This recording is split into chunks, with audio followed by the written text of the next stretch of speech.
Welcome to Pass Law Exams. Today we are covering misrepresentation, part 1 of a two-part tutorial. This is one of the most important vitiating factors in contract law and a favourite topic of the University of London examiner. So, what is a misrepresentation? A misrepresentation is an unambiguous false statement of existing fact or law which induces a contract. Every word in that definition matters, and the examiner will test every part of it. Let's get into it. First, it must be a statement. English contract law has no general duty to disclose information. The principle is caveat emptor, let the buyer beware. Silence alone is not a misrepresentation. This was confirmed in Keats versus Earl of Cadogan in 1851. But silence can become a misrepresentation in two situations. A half-truth is a misrepresentation.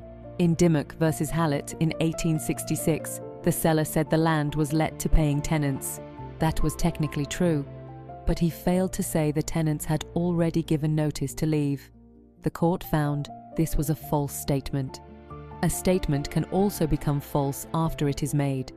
In With versus O'Flanagan in 1936, a doctor said his practice earned £5,000 a year. By the time contracts were signed, it was earning nothing. He stayed silent. The court held that silence in the face of a changed circumstance was an actionable misrepresentation, what we call a continuing representation. Second, it must be a statement of existing fact.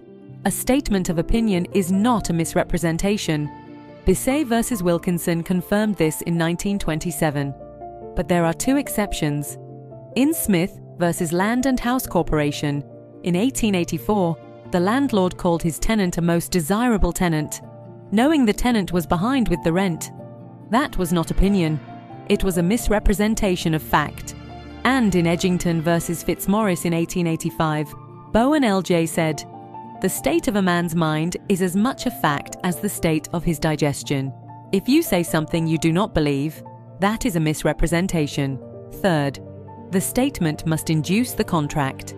Inducement is presumed once a misrepresentation is established.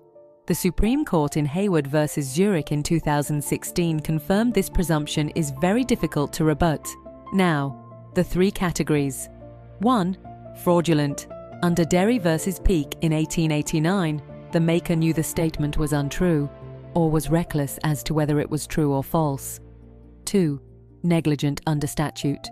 Under Section 2, Subsection 1 of the Misrepresentation Act 1967, the burden shifts to the defendant to prove they had reasonable grounds to believe the statement was true. 3. Innocent. The maker genuinely believed the statement was true and was not negligent. The category matters because it determines your remedy. Remedies are covered in Part 2. Before we go, your exam checklist. A misrepresentation is an unambiguous false statement of existing fact or law which induces a contract. There is no general duty to disclose, caveat emptor, but half-truths and continuing representations are actionable. Opinion is not misrepresentation unless it conceals known facts or is not genuinely held. Inducement is presumed. Hayward versus Zurich, 2016, and is very difficult to rebut. Three categories: fraudulent, negligent, innocent. The category determines your remedy. Part 2 covers remedies in full: rescission, damages, and the Misrepresentation Act 1967. Do not miss it. Subscribe to Pass Law Exams for more tutorials and visit us at passlawexams.com for past paper questions and answers. Pass Law Exams, because passing is the only option.